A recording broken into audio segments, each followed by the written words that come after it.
کا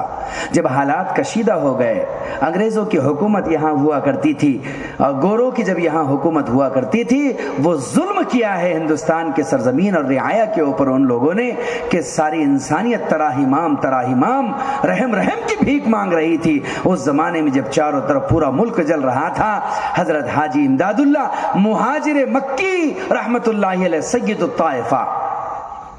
حاجی امداد اللہ مہاجر مکی رحمت اللہ علیہ ہندوستان سے مکہ المکرمہ اور مدینہ المنورہ کی طرف رخت سفر باندھ کر کے روانہ ہوئے تھے۔ ایک عرض داشت لے کر سرور کونین کے در پر جا پہنچے تھے۔ آج کوئی عمرہ کرنے والا ایسا نہیں نظر آتا، حج کرنے والا ایسا نہیں نظر آتا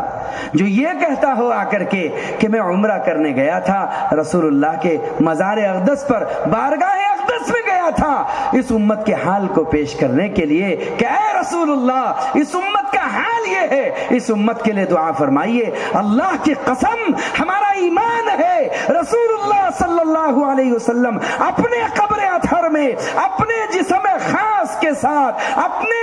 جسد خاکی اور جسد اطہر کے ساتھ ایسے ہی زندہ موجود ہے جیسے زمین پر زندہ موجود تھے۔ آپ روضہ اقدس میں موجود ہے، امت کی سن بھی رہے ہیں، امت کے سلام کا جواب بھی دے رہے ہیں اور آنے والوں سے گفتگو بھی ہے۔ بس کمی اگر کسی چیز کی ہے، تمہارے میرے عقیدے اور احترام کی ہے اور ایمان کی ہے کہ ہم رسول اللہ کے پاس جا کر کے اپنا دکھڑا رونے تیار نہیں ہے۔ شوق کے لیے عمرے ہو رہے ہیں، ذوق کے لیے عمرے ہو رہے ہیں، ٹور کے لیے عمرے ہو رہے ہیں، لیکن کوئی درد رکھنے والا امت کا کوئی ایسا نہیں ہے جو رسول اللہ کے پاس جا کر کے خاص اس لیے سفر کر کے گیا ہو، 1.5-2 لاکھ روپے اس لیے خرچ کر کے گیا ہو کہ امت کے اس ذبح حالی کو رسول اللہ کو بتائے اور رسول اللہ کو یہ بتلائے کہ اے رسول اللہ صلی اللہ علیہ وسلم، آپ کے بعد اس سرزمین پر آپ کے ماننے والوں اور آپ کے چاہنے والوں کا بڑا برا حال ہے کہ سر ہمارے اڑائے جا رہے ہیں، بستیاں ہماری ویران کی جا رہی ہے اور چاروں طرف خون آشنام شامیں پھیل چکی ہے۔ ایسا لگتا ہے کہ شام کی کوئی صبح نہیں ہے، کوئی درد کا رونے والا اور کرب کا بیان کرنے والا نہیں ہے۔ سید الطائفہ حاجی امداد اللہ مہاجر مکی رحمت اللہ علیہ روضہ اطہر پر پہنچے۔ مورخ نے ان کے مکالمے کو ذکر کیا ہے، جو بزرگوں سے بات مجھ تک پہنچی ہے میں وہ تمہیں سنا رہا ہوں جو بزرگوں سے سنی ہے۔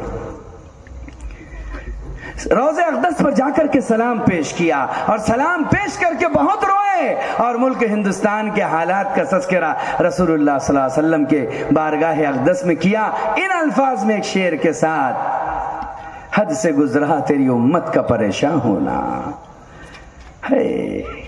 حد سے گزرا تیری امت کا پریشان ہونا، بس اب رہ گیا برگشتہ دورہ ہونا، تیرے اسلام کو لے جائے کہاں اے شاہ عرب، ہر طرف جرم میں داخل ہے مسلمان ہونا،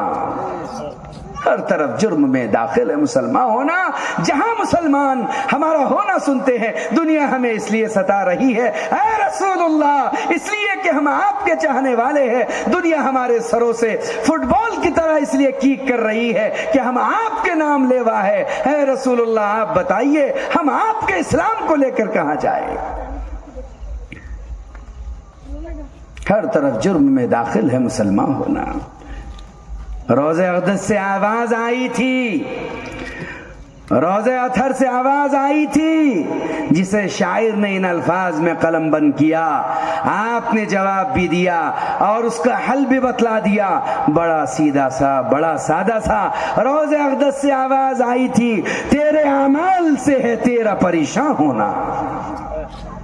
تیرے اعمال سے ہے تیرا پریشان ہونا، ورنہ مشکل نہیں مشکل کوئی آسان ہونا، دونوں عالم پہ حکومت ہو تیری اے مومن، تو اگر سمجھ جائے خود تیرا مسلمان ہونا۔